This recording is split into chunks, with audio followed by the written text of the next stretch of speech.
شروع اللہ کا نام لے کر جو بڑا مہربان نہایت رحم والا ہے۔ لوگوں اپنے پروردگار سے ڈرو کہ قیامت کا زلزلہ ایک حادثہ عظیم ہے۔ اے مخاطب، جس دن تو اس کو دیکھے گا اس دن یہ حال ہوگا کہ تمام دودھ پلانے والی عورتیں اپنے بچوں کو بھول جائیں گی اور تمام حمل والیوں کے حمل گر پڑیں گے، اور لوگ تجھ کو مدہوش نظر آئیں گے، حالانکہ وہ مدہوش نہیں ہوں گے بلکہ عذاب دیکھ کر مدہوش ہو رہی ہوں گے۔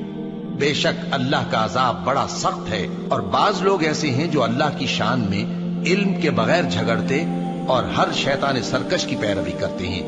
جس کے بارے میں لکھ دیا گیا ہے کہ جو اسے دوست رکھے گا تو وہ اس کو گمراہ کر دے گا اور دوزخ کے عذاب کا رستہ دکھائے گا۔ لوگوں،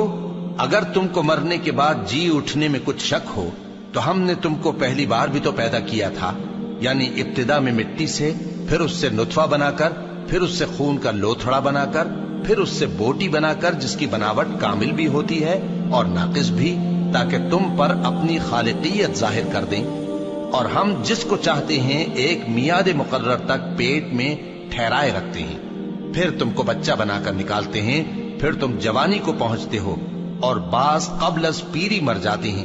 اور بعض بڑھاپے کی نہایت خراب عمر کی طرف لوٹائے جاتے ہیں کہ بہت کچھ جاننے کے بعد بالکل بے علم ہو جاتی ہیں۔ اور اے دیکھنے والے، تو دیکھتا ہے کہ ایک وقت میں زمین خشک پڑی ہوتی ہے، پھر جب ہم اس پر مے برساتے ہیں تو وہ شاداب ہو جاتی اور ابھرنے لگتی ہے اور طرح طرح کی بارونق چیزیں اگاتی ہے۔ ان قدرتوں سے ظاہر ہے کہ اللہ ہی قادر مطلق ہے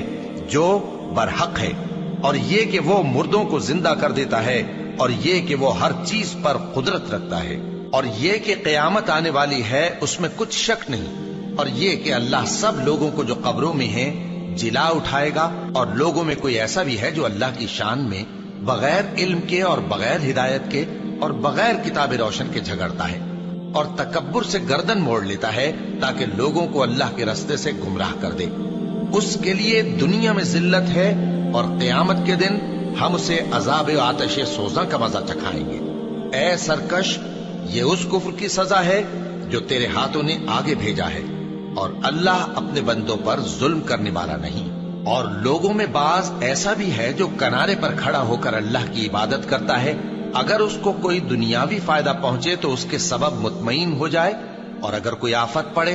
تو منہ کے بل لوٹ جائے، یعنی پھر کافر ہو جائے۔ اس نے دنیا میں بھی نقصان اٹھایا اور آخرت میں بھی، یہی تو صاف نقصان ہے۔